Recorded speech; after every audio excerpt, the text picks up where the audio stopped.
Friday, April 21st, 2023, 12:13 a.m. It's almost a quarter after midnight. Wow. My name is Adam, and this is a guide to maybe help you with a comic draw, making your cartoons and comics. Use a color palette that you make to add some kick to your cartoons and comics. These two beach balls are pretty much the same shape. I just drew them a little while ago. And you'll notice that the one on the left has a different group of colors that all kind of seem to have a similar quality, don't they? Don't they all kind of seem to be bold? Maybe not a lot of darks inside of them, right? Don't they kind of seem that way? They seem that way to me. Whereas the colors on the beach ball on the right, those seem to be more pastel-like. A pastel family of colors, right? And on the left here, if you were going to go to a store and you only had enough money to buy one beach ball, I think I'd buy this one, the one on the left. I think that's more my traditional color beach ball. Whereas this one on the right, I don't know. I'm not saying there's not a reason or a time for it. What about a kite? Which has more colors for a kite? More appropriate colors for a kite? I think this one. I mean, maybe a kite could be these colors. If you had to choose all of these colors on the left or on the right and use them in a hang glider, I know which one I would choose. I would choose the colors on the right. More of a gentle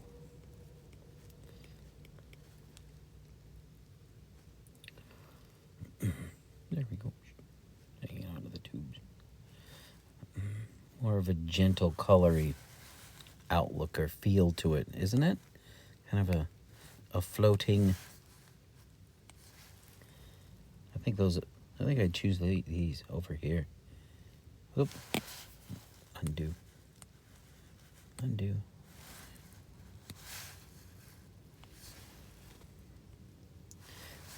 Yeah. Yeah, I would definitely choose these colors for my hang glider. Why is that? What is it about these colors that make me feel a certain way for a hang glider as opposed to a beach ball? Do you have any idea? Why would that be? I'm thinking that I have a predetermined way of thinking about beach ball colors. And those colors are different than the colors that I feel about how my hang glider should look. No. Oops. Undo.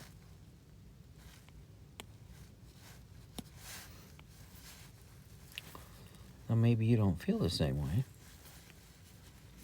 And if not, that's okay.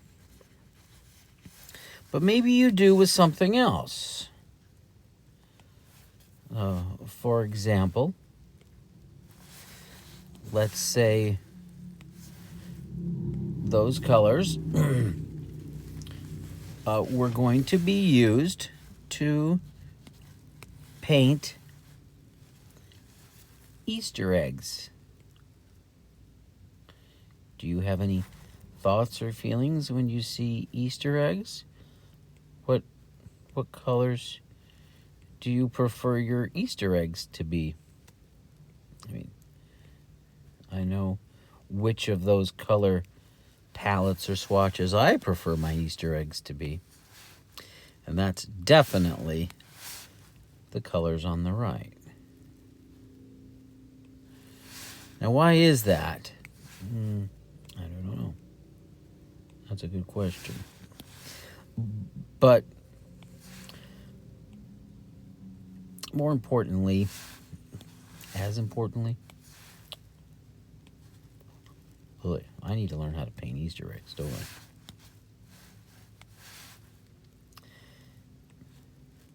I? Oh, there we go.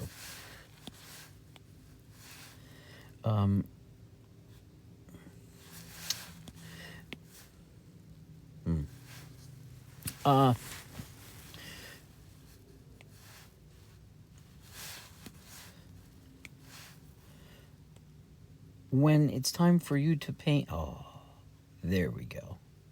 Hello. When it's time for you to paint something, hang glider or an Easter egg or beach ball, you have to choose, or you don't have to choose, the colors that have the right effect, promote the feelings you want to promote, elicit emotional responses, or allow a range of emotional responses in this way as opposed to that way. Maybe there is a time in one's life where you can have an Easter egg that is not a traditional pastel.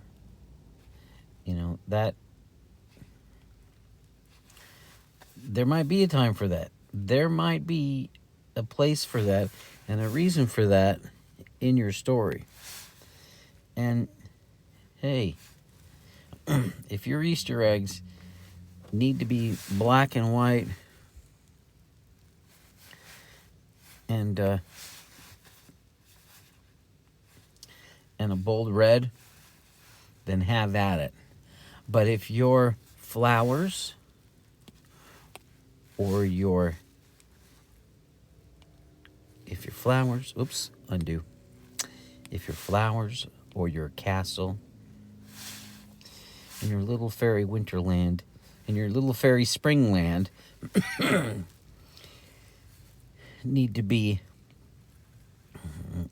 fairy-like, perhaps they need to be these colors. If the flags and banners on the castle in the spring or during an event, a joust, a special festival, maybe need to be these colors, then so be it. If your castle that was normally these colors is currently having problems, maybe they need to be these colors, which are a variation of these. Maybe the wealthier castle gets these colors, and maybe a castle that's not as wealthy gets those.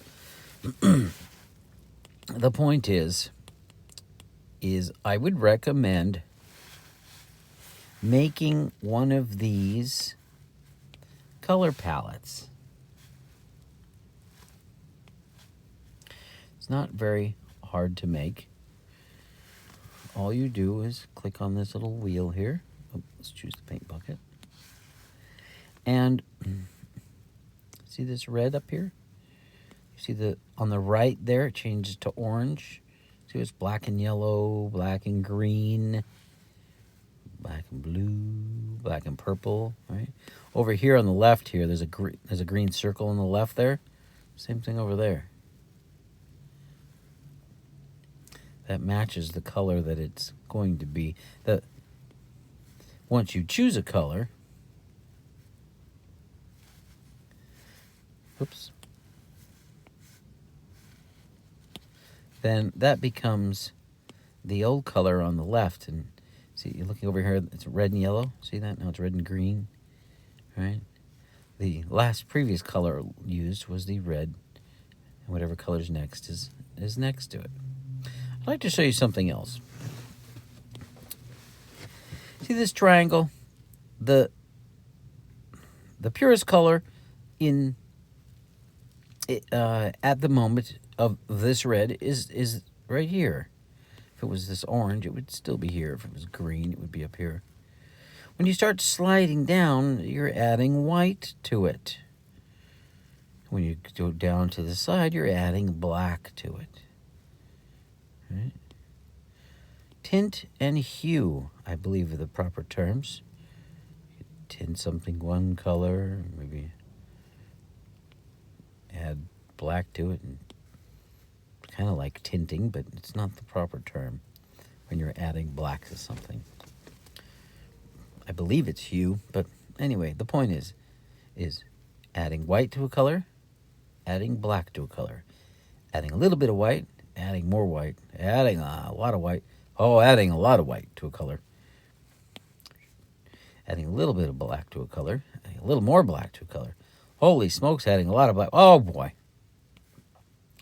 Adding white and black. And look, it's turning grayer. Bleh. In fact, they're all gray. Right?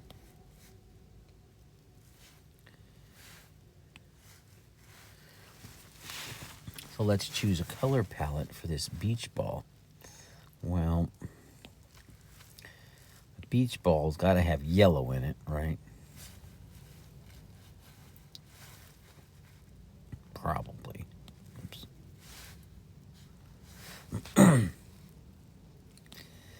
And come on. There we go. That's a better yellow.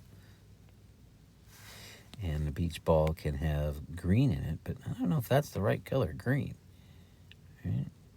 Is that the right color green? What's the right color green?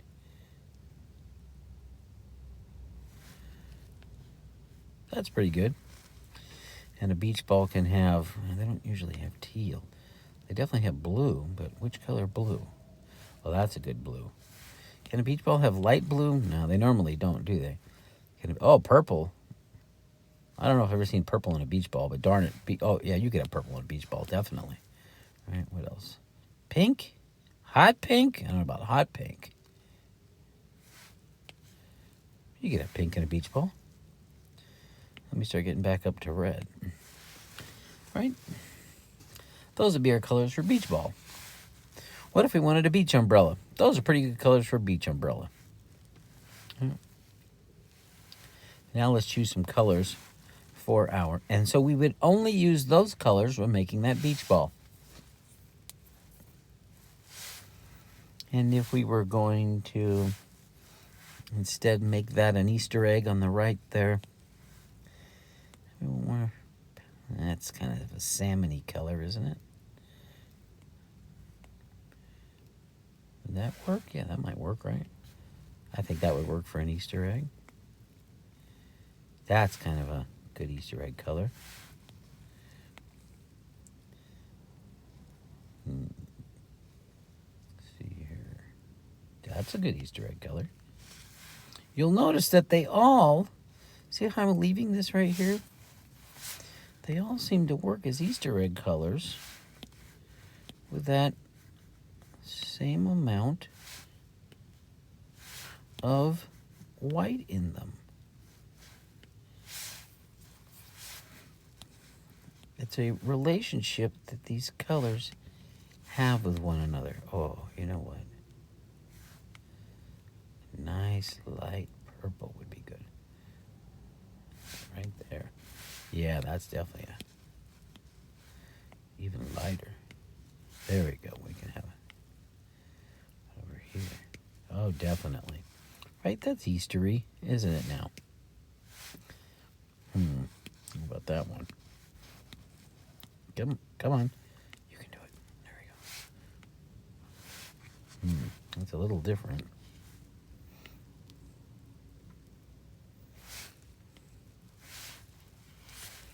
Right, there we go. Bucket. And then simply choose from the palette and plop it into your drawing.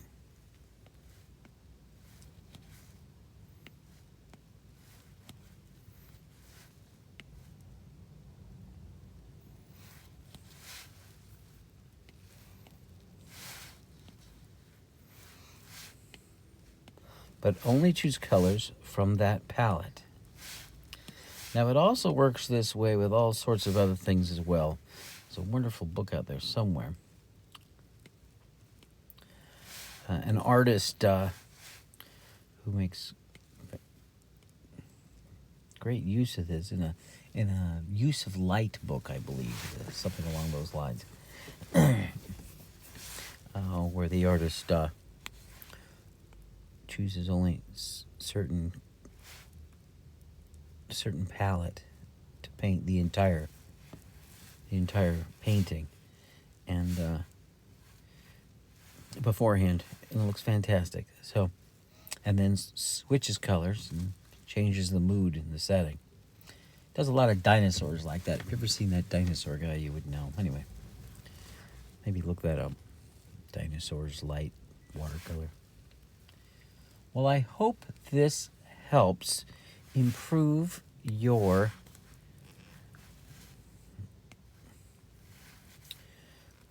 cartooning. Tell me that's not a cool color. Cool colored umbrella. Right? The carrot's a little off, but the banana's pretty good. And the palm tree's not bad either. I don't even have the leaves on the palm tree, and it still works.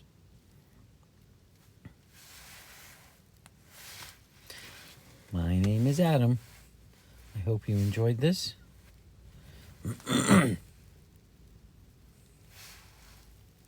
I hope it helps you make cool-looking little comics and cartoons. Okay, bye.